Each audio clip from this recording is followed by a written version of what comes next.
First है अपना solder lead free wire. ये एक किस्म का वायर होता, तार होता, जो बहुत ज्यादा हेवी लोड को उठाने के लिए उपयोग किया जाता है, जैसे जेसीबी में लगा हुआ होना या बहुत बड़ी कंपनी या मशीनरी लेवल के जो काम रहते हैं मशीनरी को उठाने के लिए, यानी शिफ्ट करने के लिए इसका उपयोग किया जाता है। ये वायर शीशे से मुक्त होता है, अर्थ ये कि इसमें शीशा नहीं मिलाया जाता। बहुत सारे वायर ऐसे होते हैं जिनको बनाते समय शीशे का प्रयोग करना आवश्यक है, क्योंकि विदाउट शीशा वायर बनता नहीं।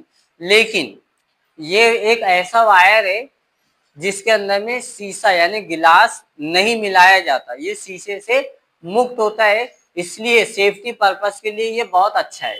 हाथ लगने के बाद में भी आपका हाथ इस वायर से कटेगा नहीं, इसलिए इसको क्रेन के अंदर में उपयोग किया जाता।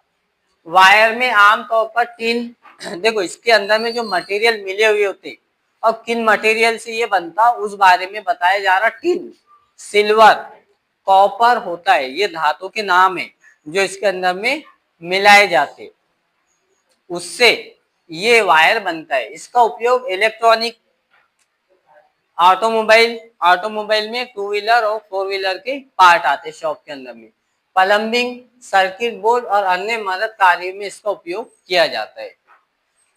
मतलब ये हुआ कि इलेक्ट्रॉनिक्स के अंदर में और इलेक्ट्रिकल के अंदर में कौन सी चीजें आएंगी, जैसे पीछे जेसीबी लगा हुआ है, अब वो इलेक्ट्रॉनिक से चल रहा है कि इलेक्ट्रिकल से चल रहा, दोनों की जरूरत है ना। तो अंदर का सारा जो सिस्टम है वो इलेक्ट्रॉनिक्स वाला है, और बाहर का जो सारा सिस्टम है क्रेन से उठाना वो इलेक्ट्रिकल सिस्टम है। दोनों सिस्टम उसके अंदर में दिए हुए है। तो ये दोनों सिस्टम के लिए सोल्डर लीड फ्री वायर। और दूसरा, बहुत बड़ी कंपनी अगर है, कंपनी के अंदर में बड़े बड़े बॉक्स रखे हुए टीन के या लोहे के या एंगल के, यानी रूम टाइप बना हुआ अगर कुछ है, तो उसको उठाने के लिए अगर इंसानों से भी हिलाया जाए तो कम से कम 8 या 6 आदमी लगेंगे, मगर वही काम लीड फ्री वायर के जरिए किया जाएगा तो सिर्फ एक व्यक्ति जेसीबी में बैठकर इस काम को पूरा कर सकता है। लीड फ्री वायर बहुत ज्यादा मजबूत होता, कितना भी ज्यादा इसके ऊपर में वेट आए तो ये टूटता नहीं। इसके जगह आप किसी दूसरी चीज का, रस्सी वगैरह का भी प्रयोग करेंगे तो वो टूट जाएगी, इसलिए लीड फ्री वायर का उपयोग किया जाता है। बड़े बड़े बोर्ड जो डीपी वगैरह जब बनाते आप और डीपी को ऊपर जब शिफ्ट करते तो वहां पर भी क्रेन का उपयोग किया जाता और क्रेन के अंदर में शोल्डर फ्री लीड वायर लिया जाता, उपयोग इसका किया जाता। नेक्स्ट है सुपर फायर टॉर्च। ये एक तरह की टॉर्च है जो वेल्डिंग के कामों के अंदर में, इधर काशी, जो वेल्डिंग के कामों के अंदर में उपयोग की जाती। अब इसके बहुत सारे एडवांटेजेस है, वो एडवांटेजेस के बारे में देखेंगे। ये एक गैस टॉर्च है, आपने नाम सुने होंगे गैस वेल्डिंग का, उसका ये प्रकार है।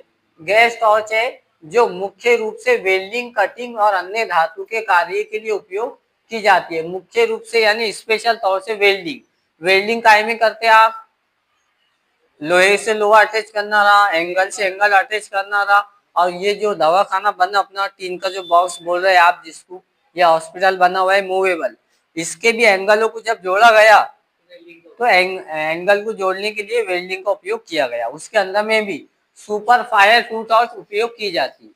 ये बहुत ज्यादा फास्ट वाली वेल्डिंग है जो कम वक्त में बहुत सारी चीजों के अंदर में जोड़ पैदा कर देती।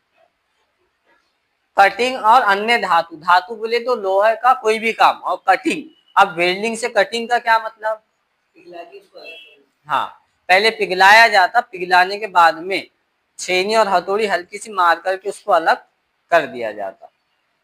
आया समझ में, पिघलाने से वो चीज बेंड हो जाती, बेंड होकर के पतली हो जाती, पतली होने के बाद में बस हल्का सा छेनी हथौड़ी का वार मारेंगे वो कट जाएंगी। जैसे टू व्हीलर के जो मैकेनिकल होते वो इस चीज का प्रयोग करते।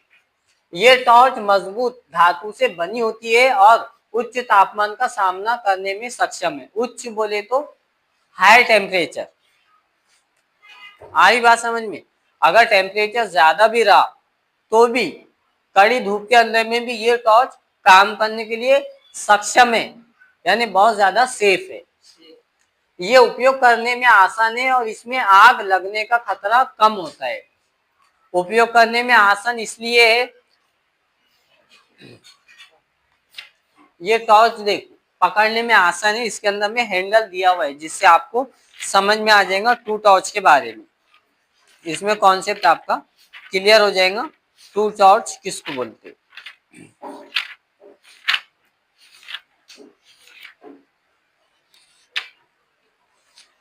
ये देखिए यहाँ पर एक हैंडल दिया हुआ है और ये जो हिस्सा दिख रहा है आपको जो बंदूक जैसा बना हुआ है, इसमें से गैस निकलती ये आग की शक्ल में, ठीक है। और ये जो पोर्शन है आपको जब जॉइंट के ऊपर में रखा जाता तो वहां पर बस इस तरीके से पकड़ के छोड़ दिया जाता, वो आग ऑटोमेटिक जॉइंट को क्या करती है आपस में जोड़ देती, कनेक्ट कर देती, इससे जॉइंट आपस में जुड़ जाते हैं। और यहाँ बटन है, बटन से आप उसकी स्पीड को कम कर सकते, ज्यादा कर सकते, ऑन भी कर सकते, यानी बंद और शुरू दोनों भी सिस्टम इसके अंदर में दिए हुए। अब देखिए इसका ये सिलेंडर दिया हुआ है, ठीक है, इसका एक वायर सिलेंडर के साथ में अटैच रहेगा, ठीक है। सिलेंडर में से गैस आते रहेंगी और इसके अंदर में पास होते रहेंगी, सर्कुलेशन चलते रहेगा। जब सिलेंडर खाली हो जाएगा दोबारा आपको इसके अंदर में भरना पड़ेगा। उसके बाद में ये टॉर्च प्रोपोन और ब्यूटीन जैसे गैसों से संचालित होती है, संचालित मतलब चलने वाली होती है। ये दोनों भी गैसों के नाम है, ये दोनों सिलेंडर के अंदर में भरे जाते और भरकर ही इनको गैस का नाम दिया जाता, जिसकी वजह से उसके अंदर में से आग निकलती। ये टॉर्च धातु को जोड़ने, काटने और पिघलाने के लिए उपयोग की जाती है। टॉर्च कोई भी रहो, वेल्डिंग कोई भी रहो, तो टॉर्च को ही वेल्डिंग कहा गया है इसके अंदर में। तो वो गैस वाली भी हो सकती है और विदाउट गैस वाली भी हो सकती है। और हर वेल्डिंग आपको पता है, वेल्डिंग से एक तो जोड़ा जाएगा लोहे को या पिघलाया जाएगा, दो काम कंपलसरी होते। ये टॉर्च अधिक प्रभावी रूप से काम करती है जिससे समय और ऊर्जा की बचत होती है। समय, अगर आप वेल्डिंग नहीं करेंगे और दो पाइप को या एंगल को या रॉड को जोड़ना रहा तो आपको क्या करना पड़ेगा, अगर वेल्डिंग नहीं है तो एंकर बोल्ट का यूज करना पड़ेगा ना, होल करना पड़ेगा, एंकर बोल्ट या नट वगैरह फिट करना पड़ेगा, पानी से कसना पड़ेगा, तो उसमें आपका टाइम ज्यादा जाएगा, ठीक है। और उसके बदले आप सुपर टू टॉर्च का उपयोग करेंगे तो 5 मिनट में या 5 मिनट से कम के अंदर में वो काम आपका हो जाएगा, समय बचेगा आपका और बिजली भी बचेगी, कम बिजली के अंदर में आपका काम हो जाएगा। अब आप ड्रिल चलाएंगे या व्हील कटर चलाएंगे, उसमें अगर काम बड़ा रहा आपका तो कितना ज्यादा टाइम जाएगा, और उसी काम को अगर आप सुपर टू टॉर्च पे करेंगे तो 6 या 7 घंटों का काम आपका 1 घंटे के अंदर में कंप्लीट हो जाएगा। तो इतना फर्क ये टॉर्च से पड़ता। अब दूसरा है अपना प्रोपेन टॉर्च, ये दोनों टॉर्च के नाम याद रखना, एग्जाम में टॉर्च के बारे में पूछता। सेकंड नाम है propane torch. Propane gas torch का उपयोग, ये भी एक गैस वेल्डिंग का प्रकार है, इसमें भी गैस होता है जिसका उपयोग वेल्डिंग, सटीक टंकन, टंकन मतलब टाकना, वेल्डिंग के अंदर में टाका कैसा मारेंगे आप, जब दो पाइप को जोड़ते आप, दोनों पाइप जुड़ जाते ना तो काले कलर का निशान उसके अंदर में बन जाता, जो काले कलर का निशान बनता उसके ऊपर में हल्की हल्की पपड़ी आ जाती वेल्डिंग मारने के बाद, वो जो पपड़ी आती तो उसको बोलते टंकन यानी टाका।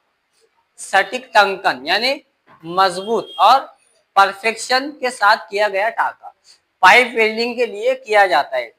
पाइप वेल्डिंग रहो या एंगल रहो या शीट रहो, जिसको भी आप जोड़ेंगे वो वेल्डिंग की सहायता से जुड़ जाएगी। इसका उपयोग पाइप को पिघलाने, इसके भी उपयोग के अंदर में क्या था, पाइप का पिघलना, देखो कॉमन पॉइंट आ रहा है, इसके भी उपयोग में पाइप का पिघलना और बर्फ को पिघलाने के लिए किया जाता है।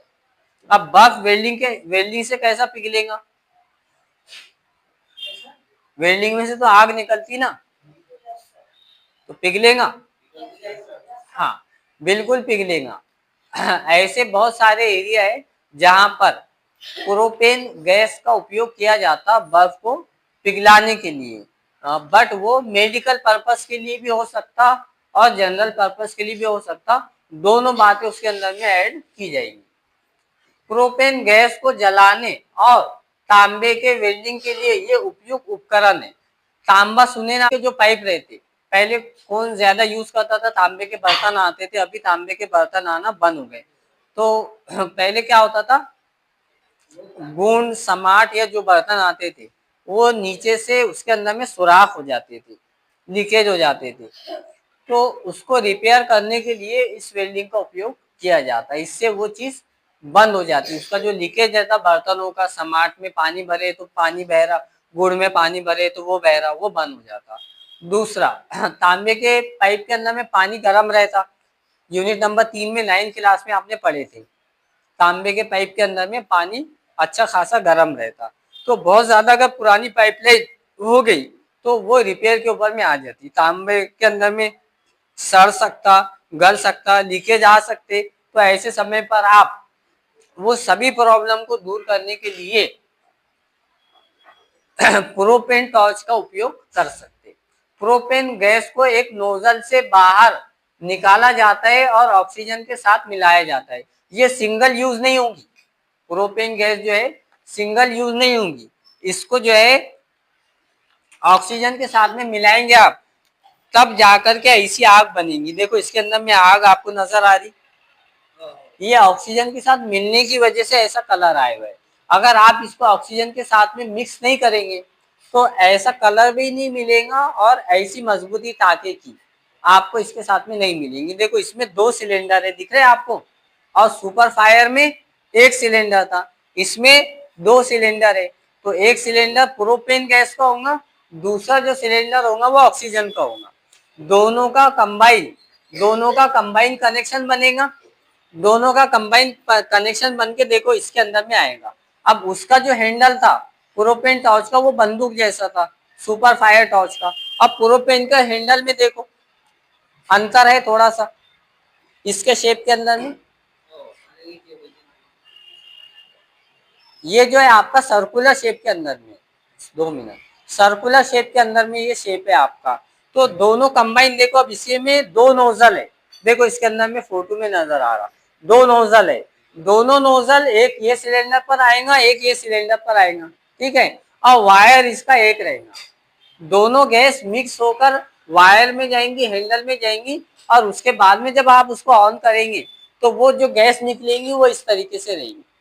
तो इसमें आपको ऑक्सीजन को मिलाना पड़ेगा, विदाउट ऑक्सीजन सिंगल अगर प्रोपेन गैस यूज करना चाहेंगे तो वो चलेंगी नहीं। लास्ट पॉइंट,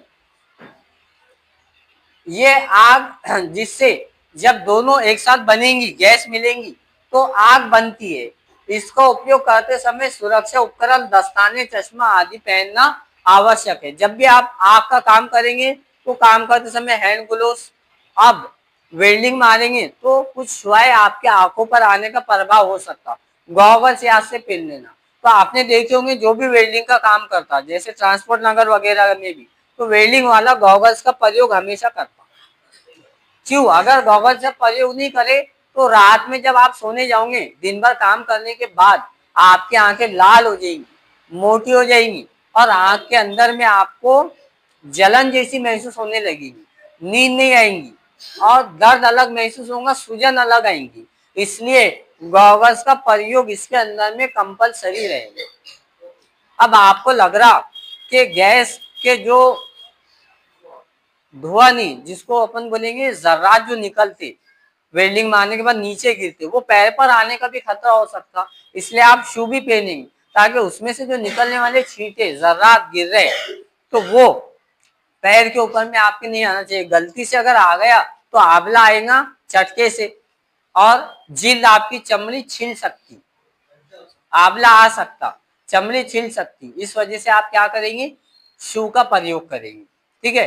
हेलमेट की आवश्यकता नहीं है, लेकिन इन केस ऐसा लग रहा आपको ऊपर का काम कर रहे, ऊपर की कोई चीज सर पे गिरने का डर लग रहा, खतरा लग रहा, तो ऐसे सिचुएशन में आप हेलमेट का प्रयोग कर सकते।